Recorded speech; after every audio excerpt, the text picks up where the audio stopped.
Thank you, Rajan, for a very generous introduction. In fact, as we said that we have been old batchmates from Ravi Shankar University, Raipur. We joined the first batch of that university in 1973, so nearly 3 years there. And then I went to a laboratory to start my research in plasma physics, while he went on to do research in solid state physics. But we had been keeping in contact all through our trajectory, in science, although in different fields. When Rajan asked me to come to this university to give a talk to you people, I feel very happy that it gives the opportunity to come and meet him after quite a long time.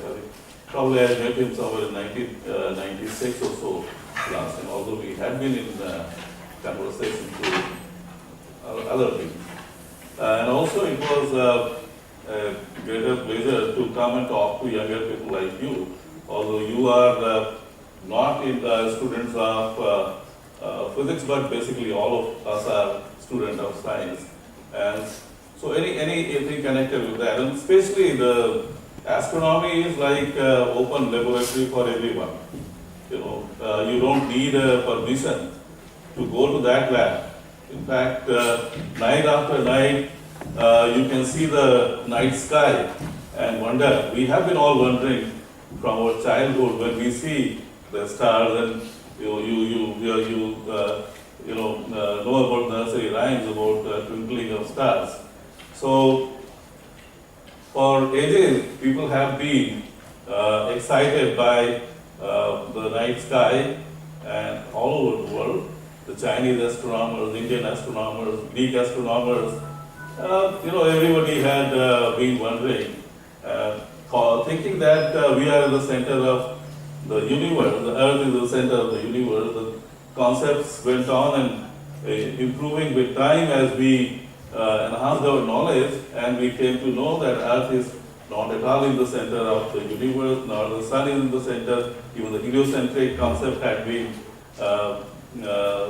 shelved, and we came to know about other other stars and other galaxies, the collection of stars and so on. And it gives us a feeling of insignificance, how insignificant we are in this large universe.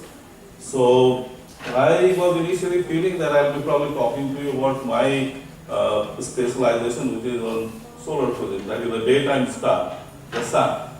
Okay, when the sun comes, all the other stars, they disappear from our view because the sun is so bright.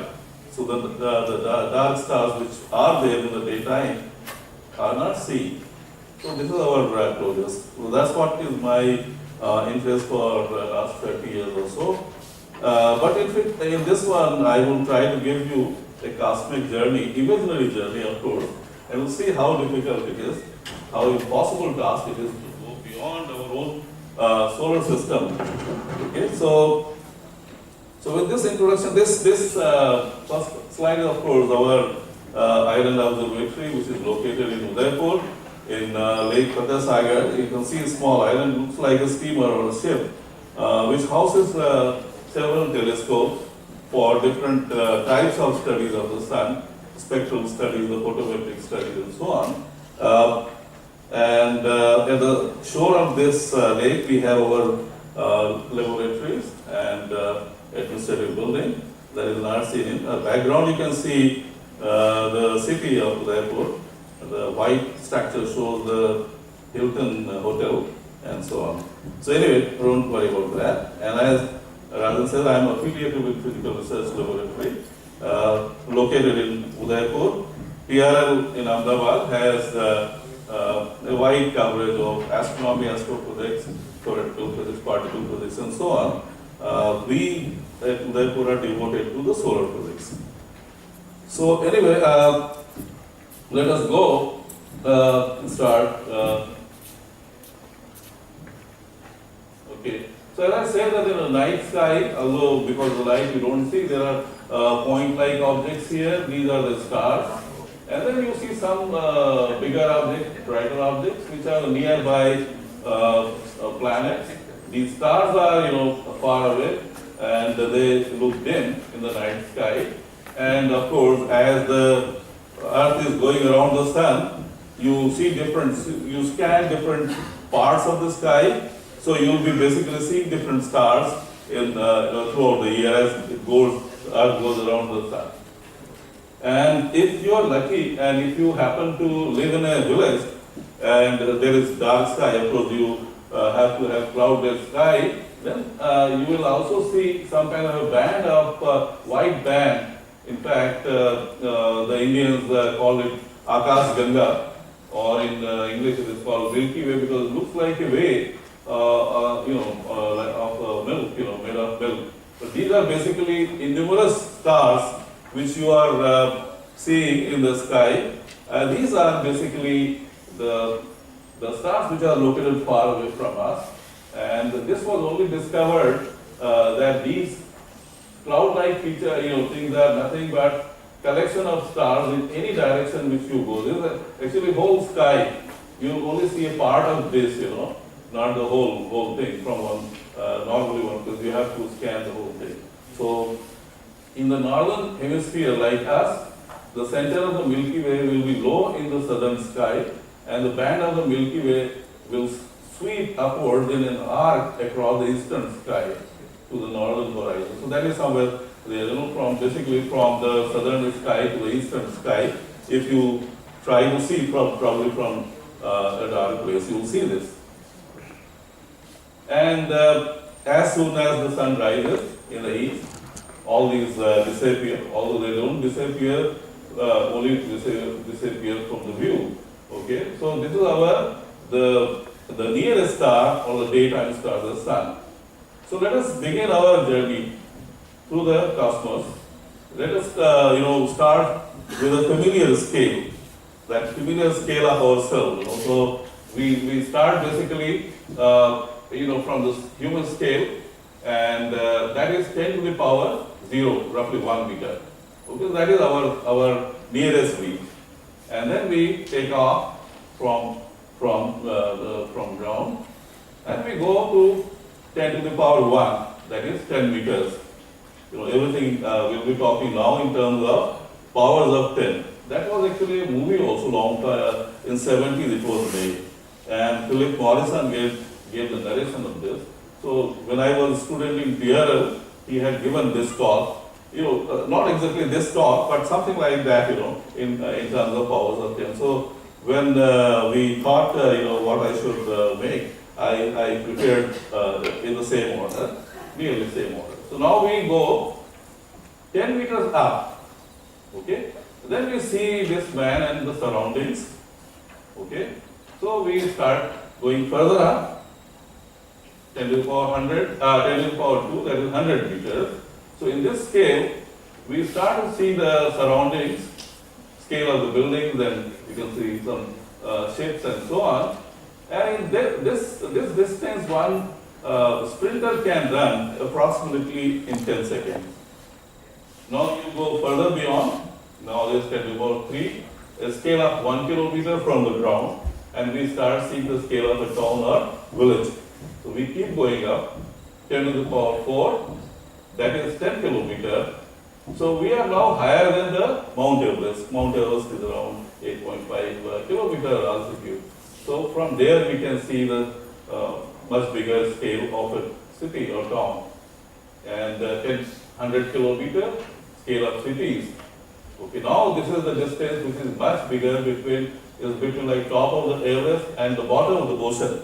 And between these two extremes, nearly all the richness that we experience in our life lies.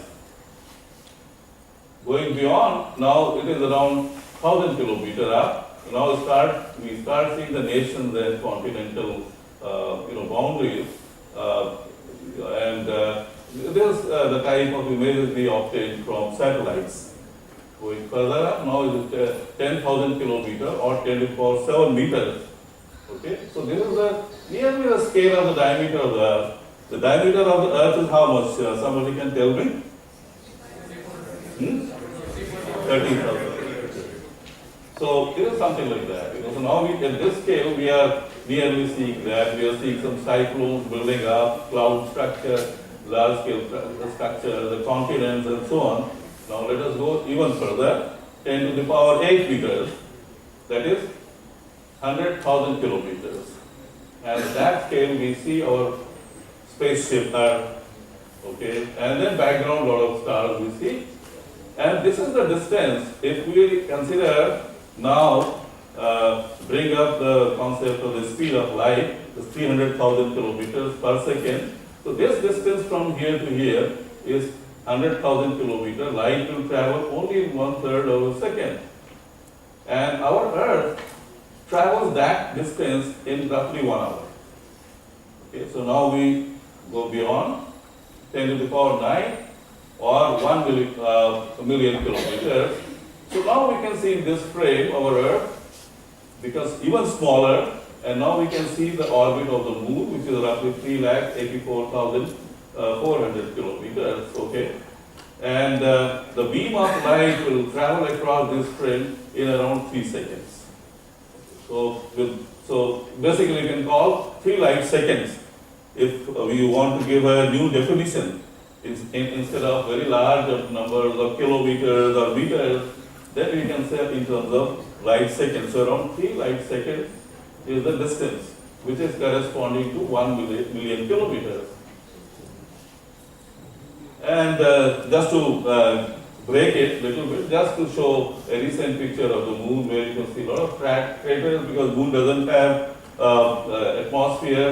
The bodies which are moving around, in the space between planets, they come and hit. In fact, they make these craters. Most of them are very old craters, but even now some craters are being made. So this is the distance 1.3 seconds for light to reach our own natural satellite, and man's first trip took around 4 days, and something like that our Chandrayaan-1 also took to go to the Moon. But if you take a jet plane, it will take around 16 days. So you can't, think about a jet plane now. You have to have spaceships. And of course, back in 1969, July 20, Neil Armstrong was the first human being to set foot on the Moon. And of course, this man is not Neil Armstrong, he is Harrison Smith, who went there on December 1972. So man has been there up to this point, not beyond that. This is our journey as physical journey which we have undertaken. You'll see how much we have to go beyond, if you want to do a cosmic journey. Now we go another scale, 10 to the power 10 meters or 10 billion kilometers. So this green path which you see here is the distance the Earth will travel along with our Moon. Now in this, the Moon's orbit is just that much. Earth will be just to the center. So along with the Moon's orbit, Earth will travel in roughly 4 days. Okay, so that is the scale of 10 to the power 10 meters. Jet plane with 1,000 kilometers per hour, it will take 470 days. Okay, and beam of light will cross this frame in 33 seconds. Go another higher scale, 10 to the power 11 or meters or 100 billion kilometers, and that is the realm of the Earth and its neighbors, the planetary neighbors. You can see here in this, the green arc represents the 6-week-long path traveled by the Earth. And this is Venus, which is the inner planet, 108 million kilometers from the Sun. We are roughly 150 million kilometers from the Sun, which is called 1 astronomical unit. Now, when we are talking of the planetary distance, we stop talking in terms of kilometers or meters. So we normally use a measure which is called astronomical unit or AU. So we'll say the Earth is roughly 1 AU, and correspondingly, this will be a fraction of that, and this will be slightly bigger than 1. The Mars 228 million kilometers from the sun. Okay, so, and this frame, the light will travel in 333 seconds or around 6 minutes. So we can talk about light minutes. And light from the sun to the earth takes around 8 minutes and 14 seconds to come. So that is a distance of 150 million kilometers. So now instead of light seconds, you have light minutes. And these are some pictures which are taken recently. You can't see the surface of Venus because it's covered by thick clouds, sulfur dioxide, carbon dioxide, and all that. So normally you see a cloud, covered white, planet. This is actually also called as a morning star. That is a misnomer. It is not a star. It is a planet, but in the morning or evening, sometimes it's called evening star, sometimes the morning star, because just before the sunrise, you see this, or just after the sunset or set, sometimes you see, depending on where it is in the sky. But this is a radar picture by several years of radar imaging. People have built this, and this is actually by Magellan radar image, and also by Earth-based. It is filled, gaps are filled by Earth-based Arecibo radio telescope, and you can see the reds are high and the blues are deep. So these are the valleys and these are the mountains on the on Venus. And Venus is called our twin sister because it is very much like the diameter is very much like our Earth's diameter of 13,500, is 12,103 kilometers. And these are the periods, rotational period, orbital periods. I will not go in details, you can just probably see these things because it will delay. Okay, so as we go towards the sun, first we met Venus, and then we meet the smaller planet, which is Mercury, which is only 4,880 kilometers. And these are the periods or the year of Mercury and the day of Mercury. You can see the year of Mercury is 58.65. So that is an Earth day in which it goes around the sun. And this is the longer, the day is longer, you can see, because very slowly rotates around its own axis. So it takes like one circle around its axis 87 days or 88 days, while it goes around the sun in shorter time. Okay, so these are, then we go, there was actually, I am taking you through a journey towards the sun first, and then we will go beyond. So there is a picture, a recent picture of the sun. You will be surprised because this is not the sun which you normally see.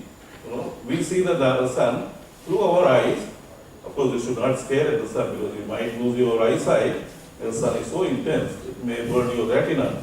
So, but even otherwise, you see it as a yellow disk, which is the photosphere of the sun. But this one is a picture made in ultraviolet, which doesn't come to the ground because the atmosphere of the earth stops it.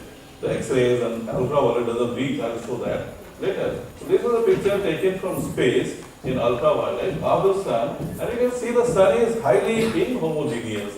Sun is highly structured. You can see that some places sun is very bright, is much hotter, and then some places sun is darker, that is a cooler there. Okay, so sun is, as it looks to us, it is a homogeneous disk, but it is not. Highly structured because of magnetic fields of the sun. The whole thing churns around, creates magnetic fields, and those magnetic fields actually structure. It's basically a plasma. Plasma is the fourth state of matter we call, because plasma is produced at high temperatures. It's a tenuous medium, like we heat the solid, like ice, it melts, becomes water. If you heat it further, it will become steam. And if you heat it further, basically the steam is just molecules of water. If you heat it further, the atoms will be disintegrated. If you heat even further, even the atom will be disintegrated into protons and electrons.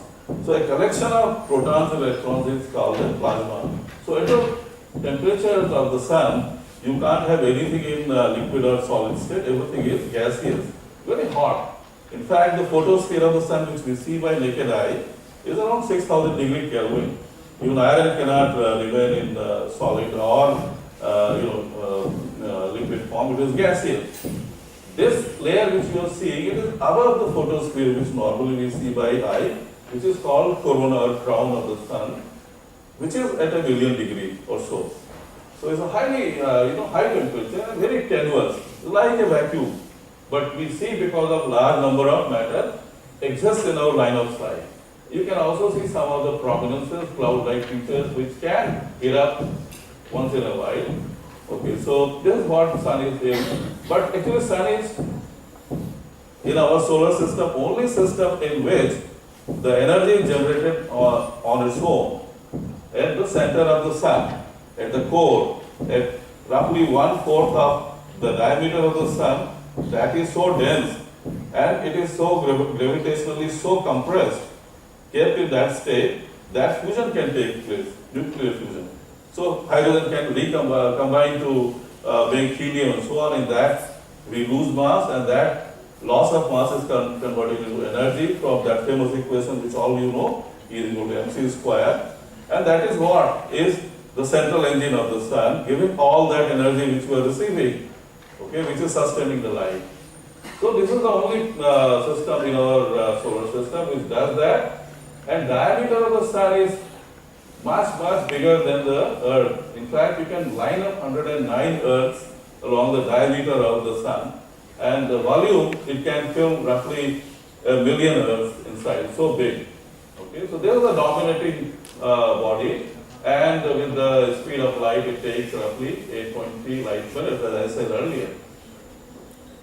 And these are some other pictures which normally we take from our Udaipur observatory. These are essentially taken from Udaipur observatory, the white light images. You can see sometimes the dark sunspots, and these are the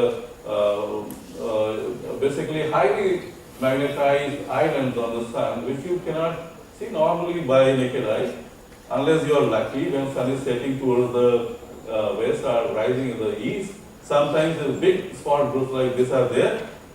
You can be lucky to see this. In fact, this I could see by naked eye at the morning time, because that time the light of the sun is passing through a thicker parcel of dust and the air, so it becomes red, slightly redder, and the intensity goes down, and you can see safely. And around these, you can see this is the chromosphere above the photosphere, which is again quite hot, 10,000 degrees, where you start seeing a lot of other structures which you don't see in the photosphere. Okay, so these are normally we monitor because they have a lot of applications. And most of the studies about the sun or about other objects in the night sky, we use the spectrum of those sources. Like this is the spectrum of the sun in the visible band. And you can see the Vibgyor, which normally everybody does in high school, that you take the sunlight and pass through a prism, you will see the spectrum like this. It's only a very narrow part of the spectrum, electromagnetic spectrum. Beyond the red, we have infrared and microwave and the radio. And in this side, you have, in the violet side, you have ultraviolet, extreme ultraviolet, X-ray, gamma rays. So all this actually is being produced inside the sun by that nuclear fusion reaction. And this is the window through our atmosphere that comes to our ground. So any of these stars we study with the means of optical part normally. But we will see that we also can use the other window, which is called radio window. So you see this is the spectrum from gamma ray to the radio, several meters, sometimes even going to kilometers. And you can see these are the heights to which the light of different wavelengths can penetrate through the Earth's atmosphere. We are lucky that we have atmosphere. If that was not there, the gamma ray, X-ray, all that can come to the ground and kill us. You will be bombarded by the high energy X-rays. And even for medical purposes, you only get a millisecond shot. And that, more than that, if you do, your cells get damaged. So this doesn't come, and that is why the Earth has light. The optical window, we have telescopes at the high altitudes, or or for sun we also have the Lake Observatory. And then again infrared is absorbed by molecules like the water molecule and so on. So unless you go to higher altitude, you can't have infrared. So near infrared you can sometimes do from high altitude observatories, but then beyond that you cannot. But in radio you can have telescopes which observe. So essentially from the ground we have two types of telescopes, the optical telescopes and the radio telescope. And anything else you want to do, you have to have spacecrafts. So now there are a number of telescopes in X-rays, ultraviolet, which are sent to the space for observing the stars. Like Hubble telescope is there, and Chandra telescope is there, named after the famous Indian origin Nobel laureate Subramanian Chandrasekhar. So they have revolutionized our knowledge about the cosmos. Okay, and there are also some experiments conducted by balloons or by space, craft like this, which can go up to certain height for infrared. So that you keep in your mind that the radiation which comes from space, from different sources, it could be planetary, it could be solar, it could be stellar, it could be other cosmic objects. All these are sending light to us. They are the messengers. By capturing those photons which are coming, we can get the information about those sources from where it's coming. Okay?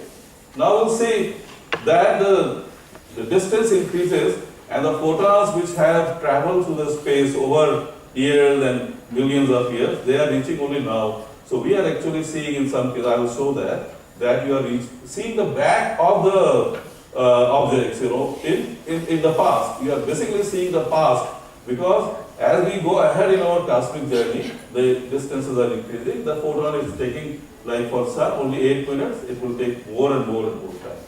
But still, they come to us and we use them, capture photons by various means for X-rays, spacecraft, for optical telescopes, for visible and so on. Okay, so that is essentially the nutshell of this.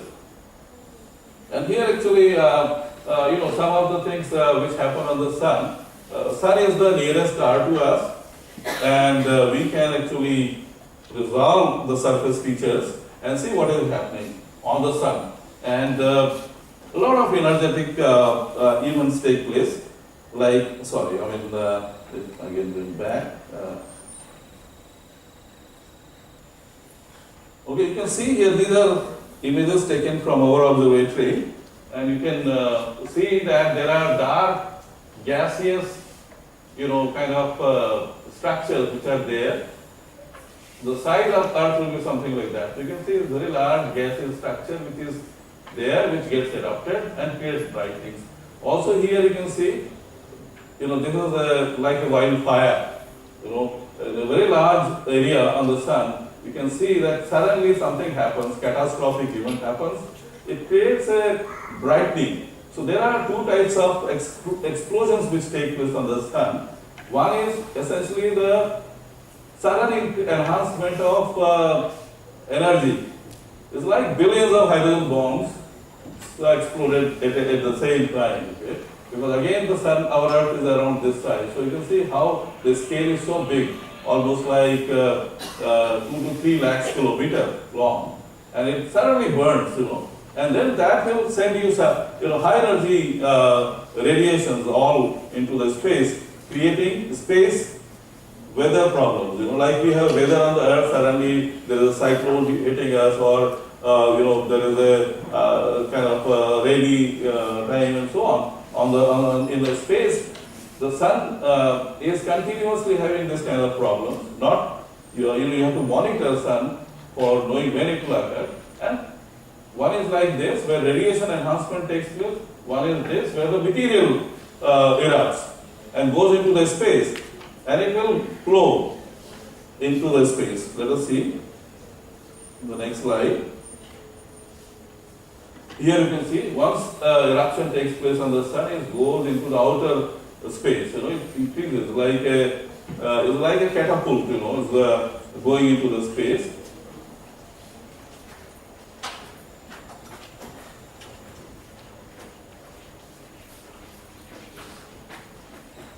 and it continues. Sun is now here, and then you can see it is going into the space like a big storm.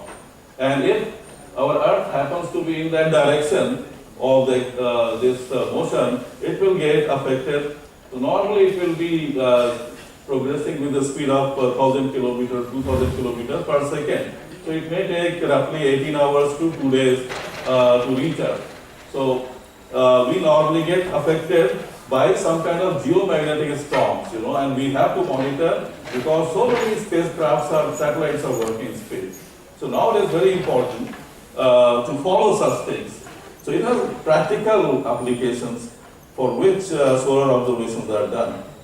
The other thing which I just wanted to tell you in this thing that, in very brief, that if you count the number of sunspots which you are seeing from day to day in x-axis, these are the years. You can make some kind of monthly means and plot them, and these are number of sunspots. You find that there is very interesting feature that sun seems to be having some kind of cycle of activity. It's roughly 11 years. So sun has an 11-year solar activity cycle in which the sunspot numbers go up. The explosions which I showed you, they also go up and down. And in fact, there was a time between 1650 to around 1710 that sunspots were hardly there, and that was called Maunder minimum, and that was the mini snow age for Earth because sun was very, very inactive.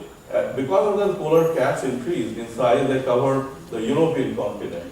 So that was the mini snow age for Europe. So when sun is very inactive, that kind of effects can come. And then there are these, you can see that amplitudes are not constant. Sometimes they go very high. Some of them are very low, like this. Some solar cycles are low, some solars are very high. And so these are counted in solar cycle number 0 from here and 23. Now current one is 24, and this cycle also happens to be not going beyond around 50.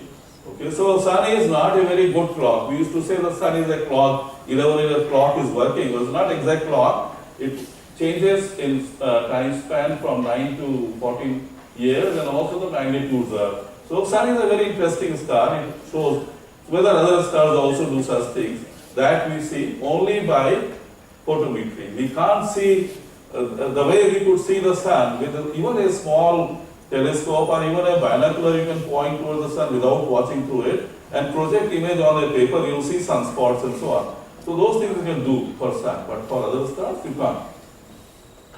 So now let us get back. I could not stop but tell you about the sun because solar activity cycle, CME coronal mass ejection, nowadays they cover in reports, the television report all the time. They say that there is a big storm on the sun, this might come and hit us. But fortunately we are having a cover around us.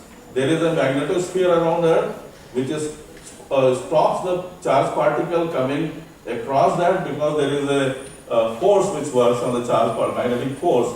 It doesn't allow to cross through. It allows only to go beyond the Earth, or a part of that can go towards the poles. So you can see auroras, northern light and southern light. So a very small fraction of charged particles which were ejected from the sun through such events, they can come towards the higher latitude areas. You will see auroras. That shows a sun and earth connection.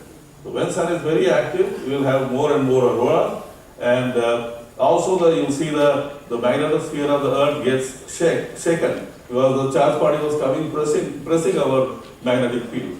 So that creates a geomagnetic storm, creating disruption of communication.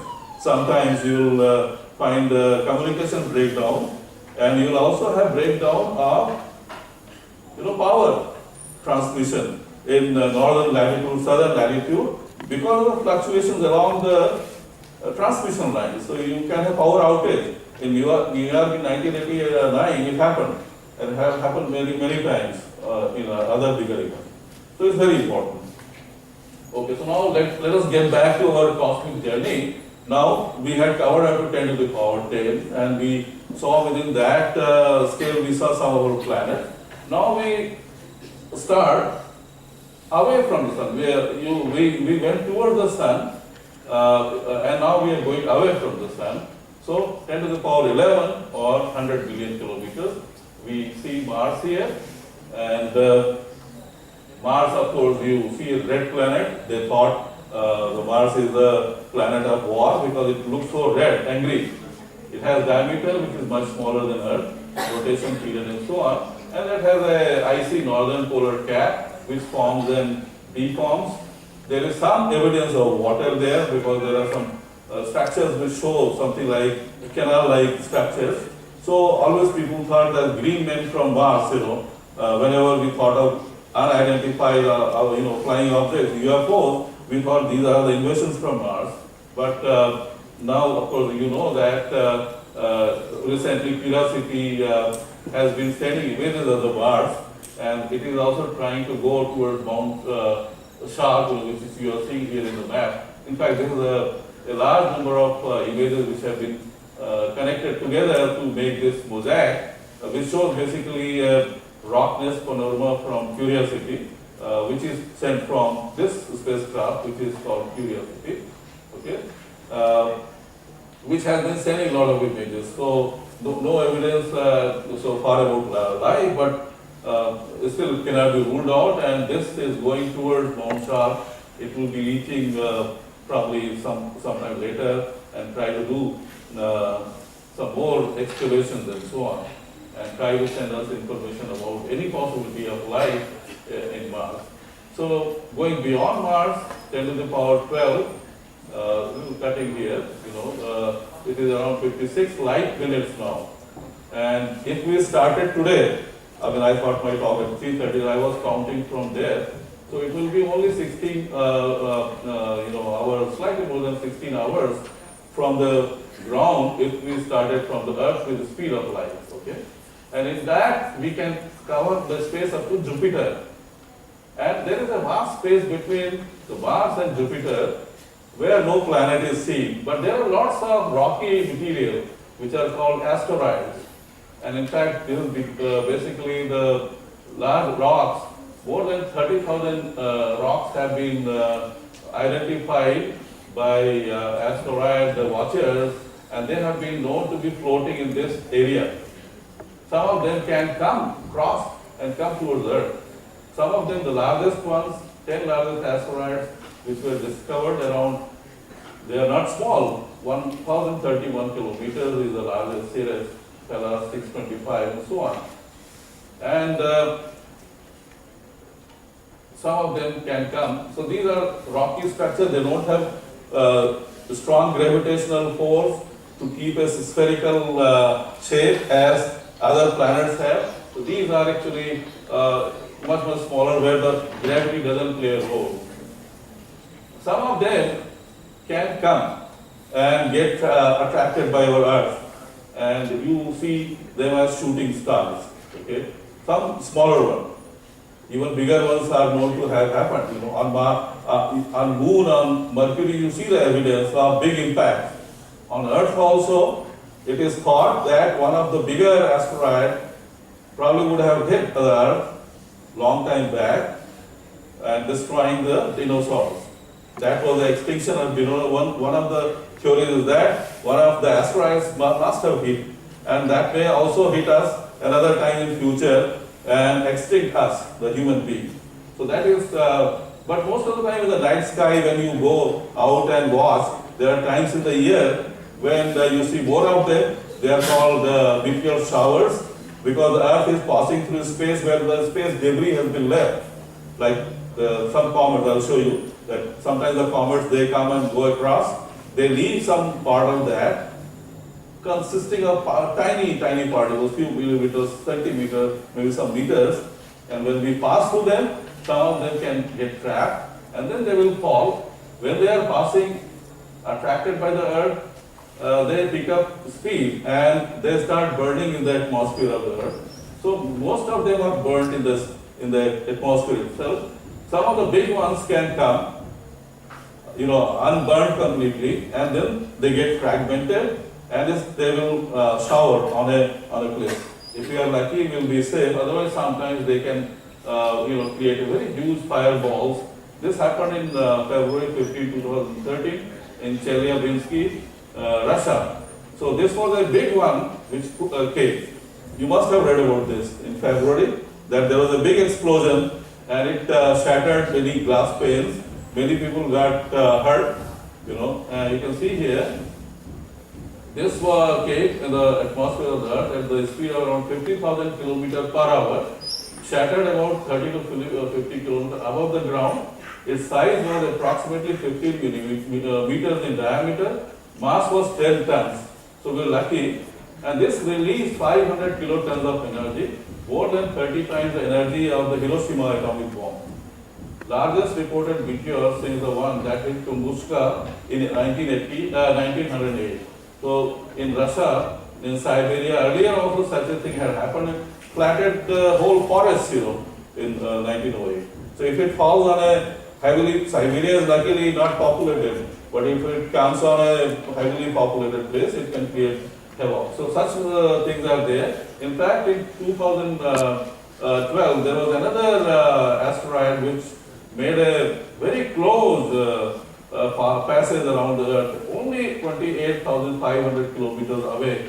So these are the things which are the asteroidal belt objects which can come. And there was a lot of scare, and NASA was having a near Earth object program to watch it. In fact, there were even plans, if somehow strays towards the Earth, we could actually launch a missile and probably break it in the air, you know, in the space itself, so that it becomes smaller. So there are such things. In fact, this is the orbit of this 2011, another asteroid, which passed only 12,300 kilometers above the Earth's surface on Monday, June 27, 2000. You can see this is Earth here, and this is different days as it went by. Okay, so June 27, 28, 29, it went like that. This is the sun. In fact, if you see from another plane, it was like that. So it actually, if you see, now this is a moon's orbit plane, so it went like that and passed by. So these are some of the scary things which we have. Okay, so going beyond the asteroidal belt, now we have Jupiter, which is the giant planet. Okay, this is a giant planet located at 5.2 astronomical units, or around 43.3 light minutes. Okay, and the diameter you can see is around 10 times the diameter of the Earth. So it is huge gaseous ball, and it is, because it is very big, it is rotating also very fast. Orbital period, rotational period you can see, and the mean temperatures are low because now you are going away from the planet. The nearby inner planets were very hot, around 400 degrees. Now here it is much lower, minus 121 degrees centigrade is the mean temperature. Going even beyond from the sun, roughly 9.5 astronomical unit, or the light will take roughly 80 minutes to go. That is the beautiful planet of Saturn, with the rings which you see here. The rings, Saturnian rings are very famous. With a very small 6-inch telescope you can see. Many of you must have tried in, I don't know, in some planetaria they have small telescopes, like in Delhi they organize for the students. You can probably see, of course this was taken by a much bigger. You will not see colors by telescope because eyes are not very color sensitive. When you see a planet like Mercury or Jupiter or Saturn, you will not be seeing the colors. You will see, but these are pictures taken on color films where the colors are captured. Okay, so they are having a temperature of minus 125, and you can see its moons which are revolving. Of course, there are many more moons of the Saturn or Jupiter. Jupiter has more than 63 moons. Like we have just one moon, which is quite big. Jupiter has around 63 identified moons. Saturn also has nearly same number. And numbers keep increasing as our capacity of observing increases. So these are the giant gaseous planets of our solar system. Going even further beyond, now instead of light minutes, Of course, in astronomical units, it's still around 19, but it, in terms of light speed, now light will from the sun to this planet reaches in around 2.7 hours. So you can see now we have progressed from few seconds to few minutes, now hours. So that is how the increasing distances. And this is the another giant. You can see the thing that you take the Earth and Venus, they were something like 13,000, and then the Mercury was only 5,000, Mars was around 8,000. So there was a distribution. And then as you are going out, now these are giant planets, the outside. And there is only habitable zone which we know is only around Earth, because you have to be at a very precise distance from the source of energy, which is the sun. You are closer, you are going towards the Venus or Mercury, temperature is rising to around 400 degrees. You are going away, then the temperatures are going to minus 120, 150 degrees. So, and also the cover, atmospheric covers are so different. So life happens only in some zones. Okay, so this is the blue-looking planet, Uranus, the third largest planet which we have. And these are the different times, as the Neptune is rotating from June 25, different times, you can see different parts of the, and you can see different types of structures, cloud structures. You can see that also happens. And for scale, this is our Earth and this is Neptune. So you can see it's quite big. Like the Jupiter was around 10 times, this is also quite big. Further, you will see some pictures of Neptune taken by Voyager.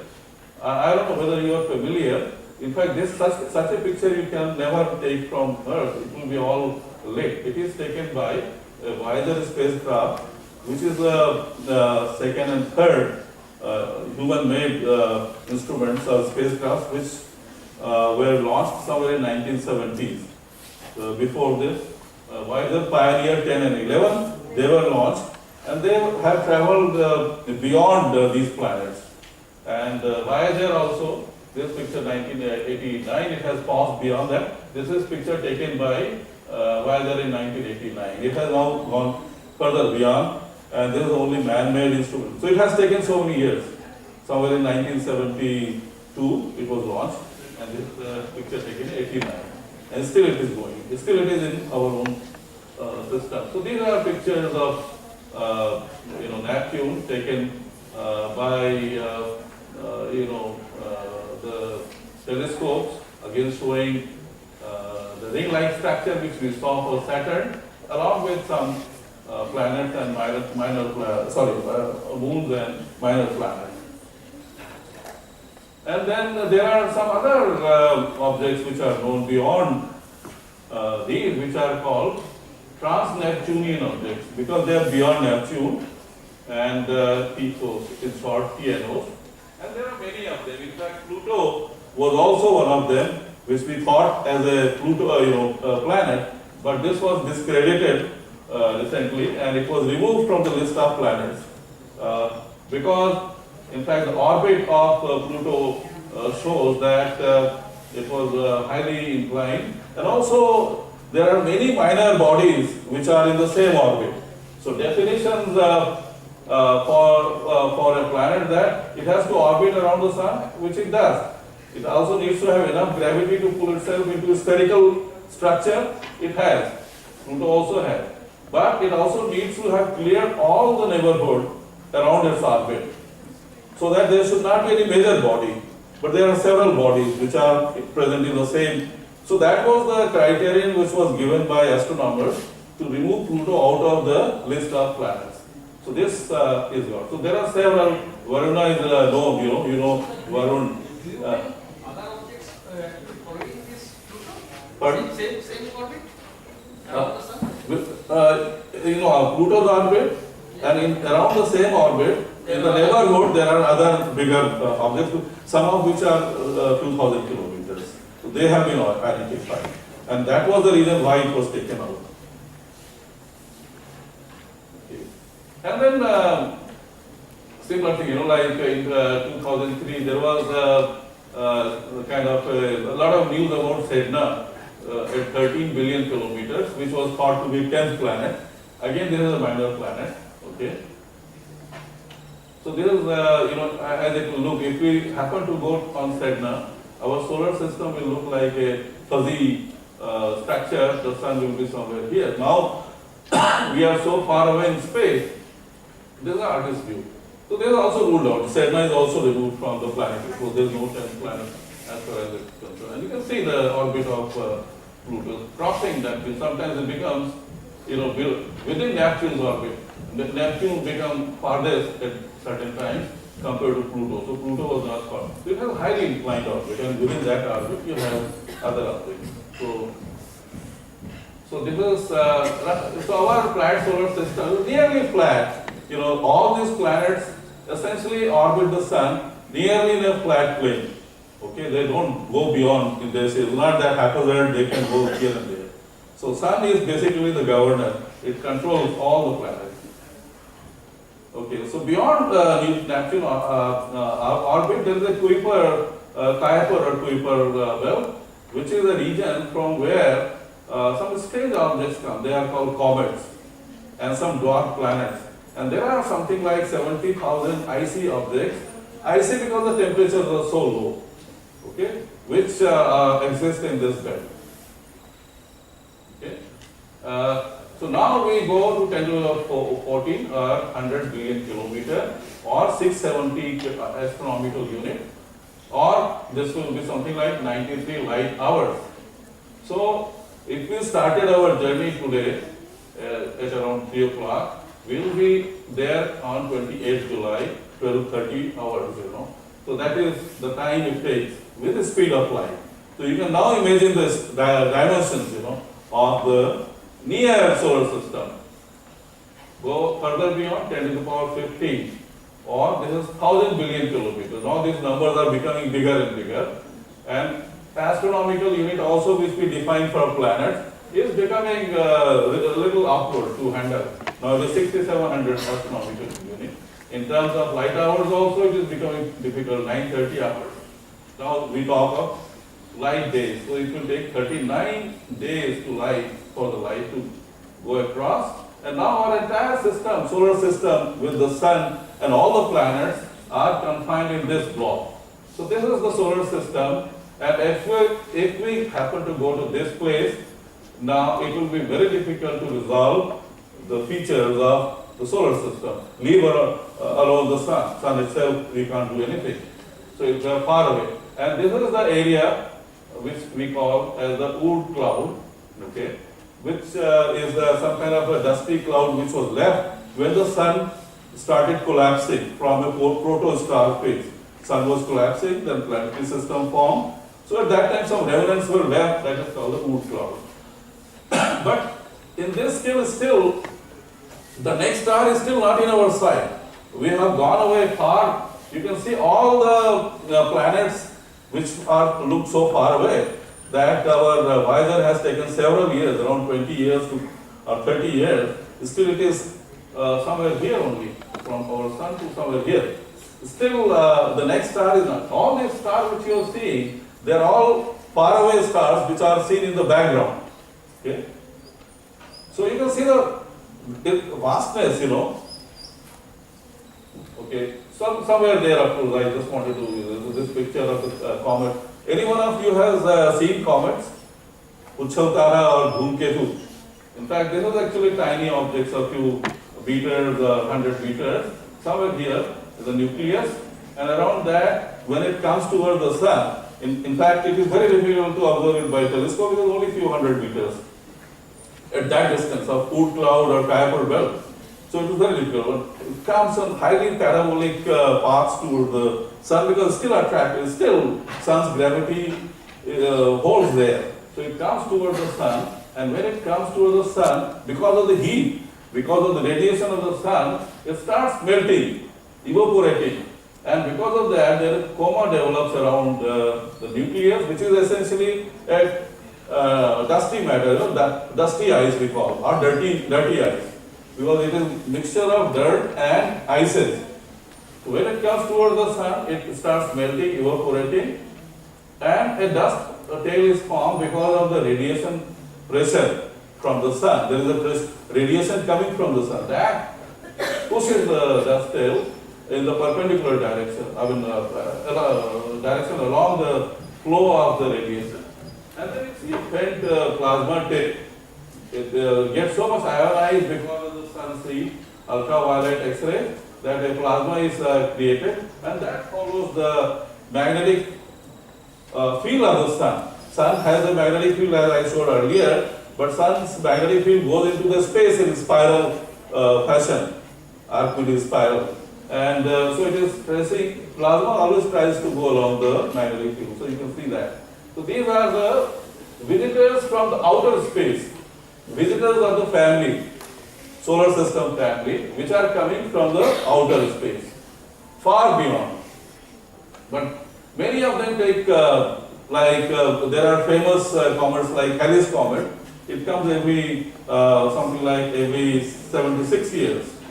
The last time it was seen in 1910 and then 1986. So 86, so many years. But there are many which can take thousands of years to come. Okay? There is another Hayato Take, the Japanese fellow on whose name it was named in 1906. And in fact, this had come last time something like 17,000 years ago. So these have very long periods, some of them. And that was the Stone Age for us. 17,000 years ago it had visited us.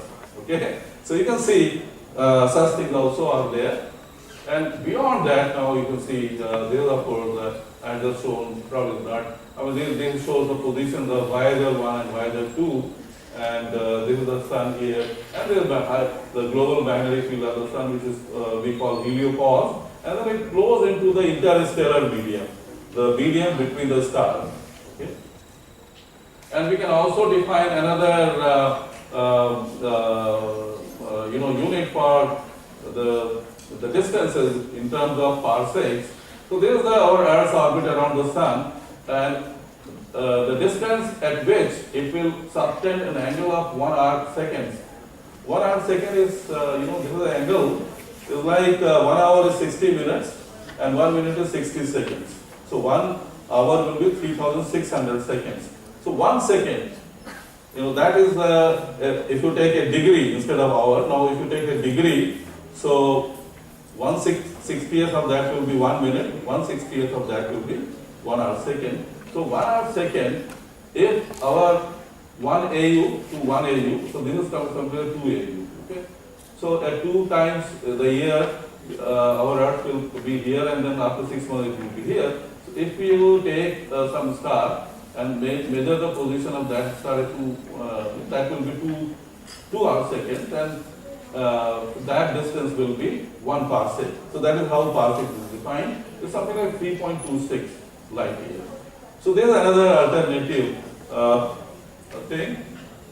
And now at this, you can see what is 1 light year and what will be parsec. So 10 to the power 16 meters or 10 to the power 4 billion kilometers, 67,000 astronomical units, or 390 light days, or roughly 1.07 light years. So that is the distance which now we are talking about, where our sun is as a star. Now sun is seen as a star, not as a planetary system. Okay? So that is what happens for other stars. We don't see their planets because of the long distances. There are indirect evidences. So now we go to 10 light year scale. Essentially we have taken off upward from our solar system. And now we start seeing, I think it is stuck here, there is the nearest star in this scale only now. So at the scale of around 10 light years, we start seeing the other nearest star, which is Alpha Centauri, or Proxima Centauri. So that is the companion star of our sun. And it takes around 4.25 years for light to go. So this entire thing is around 10 light years. So that is the scale of the nearest neighbor we have. Nearest neighbor to the sun. Okay, still keep going. we start seeing 100 light years, we now see some other star which is Arcturus, right, and then some other stars here. And 1,000 light years, now we start seeing many stars. Okay, and we also see some faint milky structures. Okay, so before the telescope invented by Galileo in 1609, these were not resolved, and around that time, Galileo's first discovery was that these faint cloud-like things are made up of a huge number of stars. And most of the constellations which we normally, nakshatra, we say, like, our Saptarishi and all that, they all are the nearby stars which are within this scale of around 10 to the power 9 or 1,000 light years. And around these distances, now we start seeing beautiful things. We see that stars are being born, stars are being, exploding and dying. So some of these I just, for example, I thought I'll show you that stars like human being, stars also they have their birth and they evolve and then they die after. Why? They will die because they consume all their energy, all their material. There are no more reaction inside the central engine, no conversion. So because of the gravitational collapse, it will further collapse and it will make a blast, And of course, there are physics, different things. There are degeneracy because of electrons, because of, the protons, at which it will stop. So it will create certain things. I'll show you. So there are gaseous, nebula. We call nebula because they are nebulous or fuzzy, which are basically gaseous things where stars are forming. You can see there is a central star in this region called NGC, New Galactic Catalog, member number 7023 or Eris Nebula in constellation Cepheus. So you can see here it is a star which is being born. It is illuminating the nearby gases, and there are something like 1,300 light years away from us and across around 30 light years. So this train takes 30 years for light to go. And these are basically the gases are neutral hydrogen gases. So there are 21 centimeter line which radio telescopes capture, and then they map this. Okay, that is how we know that there are gases. There are other interesting objects like horsehead nebula. You can see this is like a head of a horse. This is seen in the interplanetary space. Huge, and there are a lot of stars are being born, and there are around 10 light years across. A lot of details are there.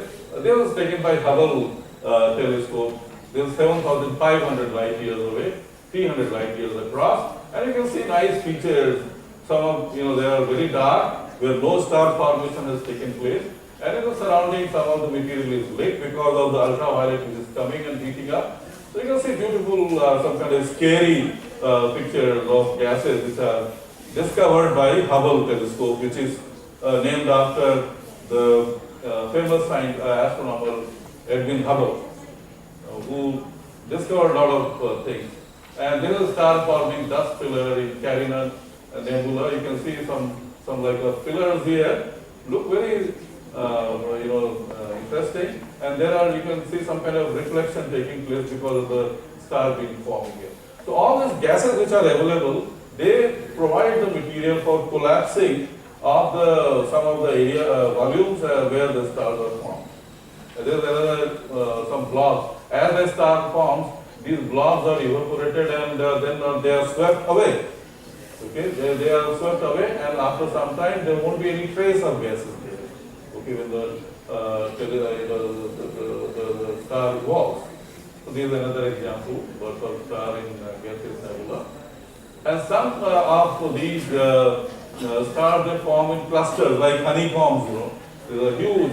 All the gas has been swept off, and almost all the gas has been consumed in a huge cluster of stars, which are called globular clusters. These are mostly old stars, and normally there are thousands of them, and there are thousands of these clusters which are floating around in our own galaxy, something like 150. So you can see when we are talking of our sun and the nearest star, that is around 4 light years. Now there are so many of stars, and you can think spaces between them.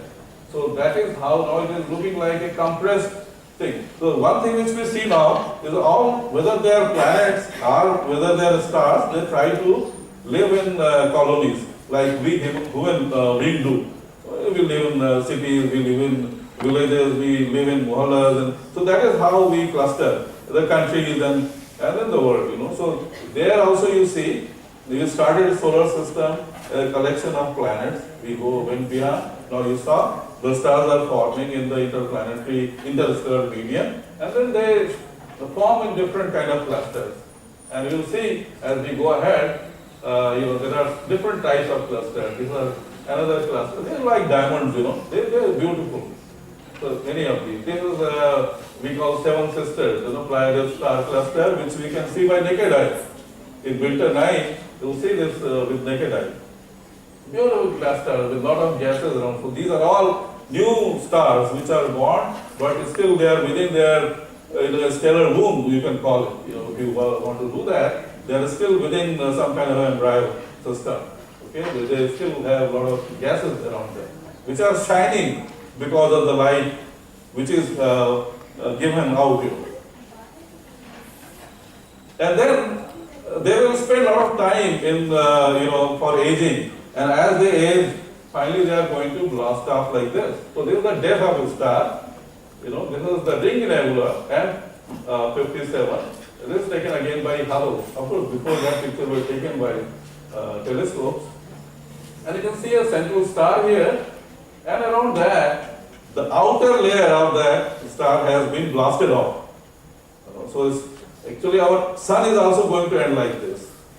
Although we don't have to be worried because it will take around a billion years to happen. Before that, we may get extinct because of the asteroids, you know, as I was saying. But this is going to be the fate of our sun. It is going to blast off, and a shell of the material of the sun will sweep across the medium and engulf our Earth and beyond. So that is anyway will be the end. And different stars will end differently. There is a Chandrasekhar limit of around 1.4 solar masses. If the mass of the sun, star is less than that, like our sun is 1 solar mass, so that is a unit for the mass, you know, the sun, the solar masses. So in that case, it will end up like a white dwarf. If it is beyond that, it will collapse further and it will create a neutron star. Okay. So these are good. And if it is beyond some 2.4 or so, it will end up as a black hole. So that is 3 different states of a star to die. So this is a remnant of a Crab nebula, very famous. In Messier catalog M1. M1 is Messier catalog number 1. First object of the Messier catalog, that is the Crab nebula. So Chinese had seen in this explosion 1054 AD. So they suddenly it lit up. This has almost fragmented, but in the center somewhere there is a black hole. Okay, so this is something like from year to year 10 light years. So it has fragmented off. Other one was quite a symmetrical thing. So stars can do. And this is just to tell you what I was showing. That if you classify the star according to the temperatures or according to the spectra, and also here essentially the luminosity, how bright they look, most of the stars will come along this line, which is called the main sequence, where when the fusion starts, they will spend their time. Once the fusion is over, it will try to go to supergiant phase and finally end up as a white dwarf. This is called HR diagram, very famous diagram. So it's like if you take a class of 200 people, take their age and height or something, plot that, something like that is done for stars also. Okay, so there is some little bit about the stars. I mean, all these things will need 2 lectures. I'm trying to give you just some kind of flavor. So now we go further in 10 to the power 20 meters, or 10 to the power 8 billion kilometers, or 10 kilo light years now. Now 10,000 light years or 10 kilos. So now in light years also now we are bringing in kilo and so on. Or 3, this is something like 3 kilo parsecs. I defined 3.25 something. for light years at 1 parsec.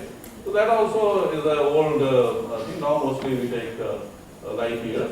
Now you see structures like this, giant structures, okay? And that is a structure of our own Milky Way. Problem is that if we are in this room and we try to map this campus, it's very difficult, we are abstracted.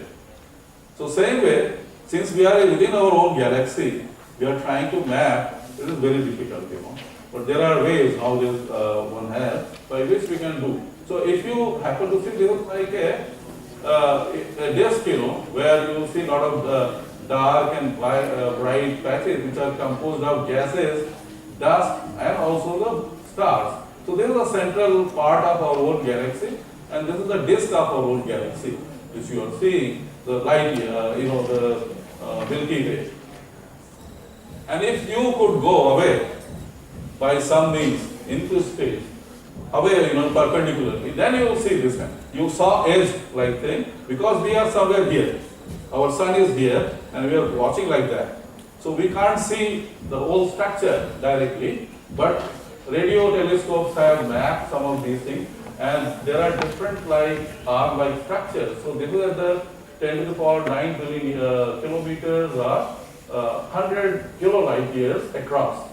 So our own system is composed of lots of stars. Our sun is here.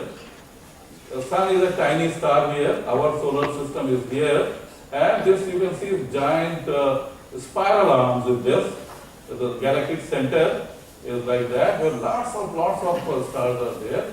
Essentially 400 billion sun-like stars or bigger stars, they essentially are collected together by the gravity of Milky Way into this. And it creates some kind of a whirlpool-like structure, like Diwali, we do a chakri and all that, that kind of thing. My thesis problem was that, how to sustain galactic spiral structure. My PhD thesis was that, which I did in 18 months. Well, from there I shift to the sun. And there are some major arms like Narma arm, Cygnus arm, and Carina Sagittarius arm, Perseus arm, and there are some local arm, like this is a local arm in which, or an arm in which our sun is located, and Scutum arm. And from the center of the galaxy to this, we have something like, this is 20,000 light years, so something like 26,000 light years away. So if you see this picture, you will realize that we are nothing special. We thought our Earth was special, but we were not special. Our sun was also not special, and we find that we don't have a special place in our own galaxy, which is our own Milky Way. We are very insignificant. Okay, so that is what you start realizing if you study astronomy. Go beyond now, be away from our own galaxy. This will start looking like that. Now it is something like 300 kiloparsec or 1 million light years. And in that, roughly light will take 1 million years. Nothing can go with that kind of speed. Still, you can see we are still close to our own galaxy, and there are some faint objects which are neighbors, small irregular neighbors of our own galaxy. These are called Magellanic clouds.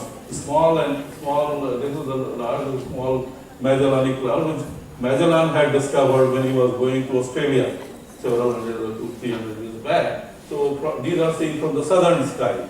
So these are the companions of our own Milky Way. And there is another companion which is still further away, 2.5 million light years. It's called Andromeda Galaxy, which is our sister galaxy, the sister of Milky Way. This also looks very much like a spiral galaxy. Okay, so this is our galactic neighbor. And of course, there are some other galaxies, sizes. And one thing which I want to tell you about one of the problems, which was a mystery. And in this, if you plot the distance from the center of the galaxy outwards, the velocity of orbital velocity, what happens that orbital velocity as you go, it increases from the center and it becomes nearly flat. While from physics, most of us know that it should follow Keplerian kind of decaying as you go. Most of the mass is centered here. As you go, it should drop by. Okay, this is Newtonian Keplerian law, but it doesn't happen. Why it doesn't happen? It seems that there is a lot of mass beyond these visible structure. Because galaxy is a three-dimensional thing. We are only seeing a disk structure. Beyond that, invisible material is there, and we don't know what that material is. It is not the material which we call baryons. It's something else. Probably they are low mass stars, probably something non-baryonic. We don't know yet. So there is huge mass which we call a dark matter or missing mass, which is around our galaxy and similar to other galaxies also, because most of the galaxies were surveyed by this kind of thing. Most of them follow such a thing. That means most of them have similar thing. That means beyond the galaxies, around the galaxies, lot of dark matter is also there. Okay, apart from hundreds of billions of stars, there are also dark matter which we don't know, and huge amount of mass, which is much more than the mass of the visible galaxy itself. Okay, so that is a major discovery by Rubin, Vera Rubin. A part of that, of course, has been seen by radio telescopes. That this is a visible telescope, and they have jets of material which are going away. But this is not the non-baryonic. It is only along the axis of the galaxy. Okay, so around this, this is our own cluster. I told you our own Milky Way has some nearby Magellanic clouds, small and large one. It also has some other small dwarf galaxies. So these are our Milky Way satellite galaxies. If you go slightly away, then you see this is a Milky Way here. It has several around local group of galaxies, has 36 galaxies around it. Okay, so this is again a cluster. I was talking to you about star clusters. Now there is a galactic cluster. So galaxies also like to be in clusters, the groups. So there is a tendency somehow. So that means the gravity is operating at different scale. There is the scale of solar system. The sun is providing a galaxy to contain the planets. At the scale of the stars in the local arm, they live in a cluster. Again, there is a gravity which will push them together. And then at the whole galaxy level, they are contained together as an island of stars. And then beyond that, as an island of several galaxies. So this is the nebula 36 clusters. And there are several of these. I will just quickly pass through the different galaxies at different distance, 3 megaparsecs. And then there is another group, as we pass away from our own local group, there is a galaxy group HGC, CD87. You can see several galaxies. In fact, you see a small one which is not part of this, because most of the spiral galaxies have similar sizes. This looks much smaller, that means it must be farther off in the 3 dimension, So again, you are seeing different clusters. This Virgo cluster of galaxies. So there are different clusters, our own cluster, local cluster, then Virgo cluster, and so on. So there are at 100 million light years, now we have different clusters, and there are also galaxies collide together. You can see 2 spirals have collided and formed. One galaxy is eating away another galaxy. They are called galactic cannibalism. So lots of things. Now we go further. 300, this is 24, 25. What time I should stop? Maybe I'll just take another 10 minutes to quickly go by. So there is a 300 megaparsec. Now you see these dots, these are the different clusters of galaxies. And when you go to roughly like 10 to the power 26 or something like 3,000 megaparsecs, now millions, 3,000 million parsecs or 10 billion light years, you start seeing that these clusters of galaxies, they start following some kind of a tapestry structure. So they are not randomly located. They form some kind of structure, okay? And each of these galaxies seem to go away from each other. That has been obtained by Hubble, that we find from the spectra that different galaxies which are located at different distances, these are farther distant galaxies and the nearer, then nearest, and so on. So they seem to be redshifted. The spectra seem to be redshifted. And from Doppler effect we know redshifting means it is going away from us. So wherever you are in space, it seems to be that all the galaxies, all the clusters, they seem to go away from each other, like in a big blast. Okay, so that's what seems to be happening. That there may be, in past, there may have been an instant of time, okay, something like 14 billion years ago, when the entire universe was contained in a single point. Essentially, this came from the discovery of Edwin Hubble, that galaxies outside our own Milky Way are all moving away from each other. So that means probably they would have been closer, somewhere in a point. So that would have been, from theory it has been found that it will take something like 14 billion years to do that from the Hubble's law. Hubble's constant determines of time. So that, from that point, the origin of the universe must have started with something called a Big Bang. At the point where all the material which we saw distributed in galaxies or stars, everything would have been packed in a small point like a grapefruit, like an orange. At that time, you can imagine how much density it would have. Okay? It would have been, because the entire material would have been there. And once that somehow it started, that we don't know. And there is no theory which tells you what would have happened, because we don't have any time before that, we don't have any space, no definition of any physics at that point. So all that we know is only after the Big Bang happened. So there are different stages, that started after the Big Bang, nothing was seen, and you have different scales, that this is a scale of, something like 50 billion, trillion kilograms, that is all the visible galaxies if you count them.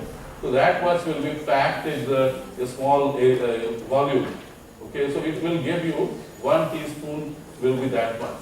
And this is after 3 minutes, most of the theories of cosmology which talk about the universe beginning, they start only after the first 3 minutes of the Big Bang. Before that, we don't understand the physics of the of the system.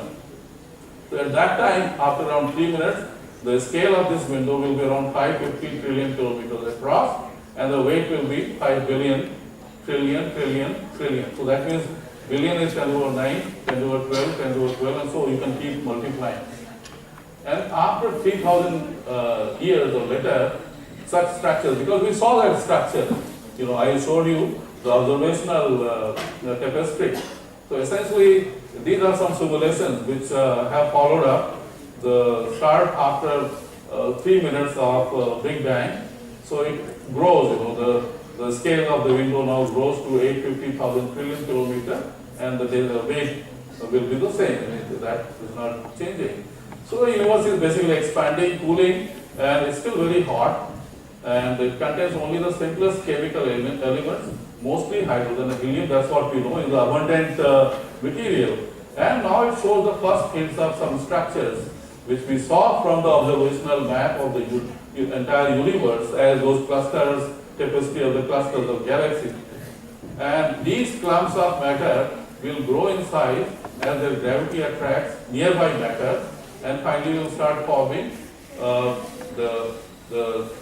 billion years later, we'll start seeing the cluster of galaxies forming such structures. So this again scale is increased to 100 million trillion kilometers across. And around today, 14 billion years from the birth, from the cosmic Big Bang, which is the age of the universe supposed to be now, you see something like what we saw from the observational maps. So these yellows represent the entire galaxies, a cluster of galaxies. All these yellows are now galaxies which we. So at this scale, our entire solar system would be far smaller than a single atom. If you take this thing, your sun is so small. And this is the mapping of the universe. I just told the Big Bang. Basically, there are several evidences for things, but there are also some common misconceptions. We tend to imagine a giant explosion, but it was not explosion. And we tend to image the singularity of the fireball appearing somewhere in the space, but we don't know space at that time. To some of the misconceptions. And evidence, I told you that the first thing is that galaxies are moving away from each other, and there are chemical elements which are made in the Big Bang that we observe in the normal observations. And the Einstein theory also supports the Big Bang model. There are different models like the steady state model, oscillating universe, and so on. But most of these are now not accepted. The widely accepted theory for the universe is this, and this is actually a cosmic tug of war. The early phases, the dark energy. In fact, this cosmic microwave background has a lot of non-uniform fields with them. If we map the 3-degree Kelvin distribution, that is the remnant of the Big Bang. If we start a very hot universe, at this time we should have a background of 3-degree Kelvin from the Kelvin's law of thermodynamics. So that also supports this. So a lot of evidences. So at this time, we see a lot of present epoch. We see a lot of non-uniformity in the distribution of cosmic microwave background, which tells that galaxies are not only expanding uniformly, but they are also accelerating, and that tells that there should be some energy which we did not know earlier, and that is called dark energy. So, it is very rough the way we still don't understand dark energy, dark matter very well, but these two things are kind of big mysteries in the cosmology, in the universe. And if you estimate from theories how much is the ordinary matter which is distributed in all those galaxies which I told you in a very quick journey, so all that is only 4.9% of the total. And 26.8% is dark matter, which I told you from the rotational curves of galaxies. And the last one is 68.3% will be dark energy, which we don't know. So that also has vast, energy is equal to mc square. So always we can convert energy into mass into energy. So whatever dark energy which we calculate from the non-uniformity of cosmic microwave background turns out to be huge.